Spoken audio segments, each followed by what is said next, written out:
علیکم، آپ دیکھ رہے ہیں کے نیوز ایچ ڈی۔ میں ہوں حارث علی شاہ گیلانی۔ چلتے ہیں آج کی اہم خبروں کی طرف۔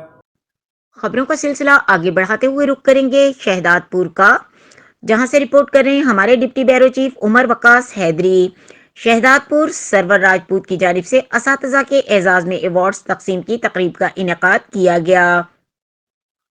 تفصیلات کے مطابق شہداد پور تعلیمی ماہر سرور راجپوت کی جانب سے میمن اکیڈمی شہداد پور کے اساتذہ کے اعزاز میں مقامی پیلس میں ایک پروقار ایوارڈ تقسیم کا انعقاد کیا گیا۔ پروگرام میں خصوصی شرکت chairman oil and gas social development Sanghar center Imam Uddin شوقین اور سینئر رہنما پاکستان پیپلز پارٹی عبد الرحمان تھیم نے کی۔ اس موقع پر سینیٹر امام الدین شوقین نے میمن اکیڈمی کے سینئر ٹیچر اصغر خاصخیلی کو شیلڈ کا تحفہ دیا، جبکہ عبد الرحمان تھیم نے سینئر ٹیچر عبد الجبار آرائی کو شیلڈ پیش کی۔ اس کے علاوہ میمن اکیڈمی کے اساتذہ اور میمن اکیڈمی کے شہداد پور کے طلبہ و میڈیکل کالجز اور پروفیشنل کالجز میں ایڈمیشن ملنے پر طلبہ و طالبات کو شیلڈ دی گئیں۔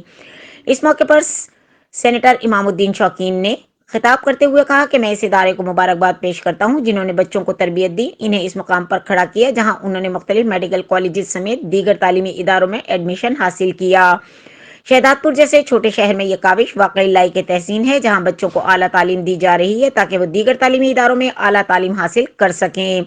اس موقع پر چاچا عبد الرحمان تھیم کے طلبہ و طالبات میں تحائف تقسیم کیے گئے۔ تقریب میں سینئر صحافی اور سماجی رہنما ارشاد ظفر بخاری، نذیر بروہی، پیپلز پارٹی تعلقہ شہداد پور کے صدر ذوالفقار علی زرداری، غلام نبی زرداری، پیپلز پارٹی کے چاچا Mushtaq Qureshi, Ishtiaq Ahmed Qureshi, councillor Shahzad Chishti, councillor Rana Ghulam Muhammad, councillor Rana Abdulhaq Rajput, municipal committee Shahdadpur کے نو منتخب کونسلر رانا عبدالرزاق، رانا انور جمال، رانا عثمان، رانا ستار، صحافی سنگت تعلقہ شہداد پور کے صدر بشیر میمن، سینئر صحافیوں اور تعلیمی افسران نے شرکت کی۔ اس موقع پر آئے ہوئے مہمانوں کو سندھ کی ثقافت اجرک کے تحائف پیش کیے گئے۔ پروگرام کے آخر میں پرتکلف عشائیہ کا اہتمام کیا گیا۔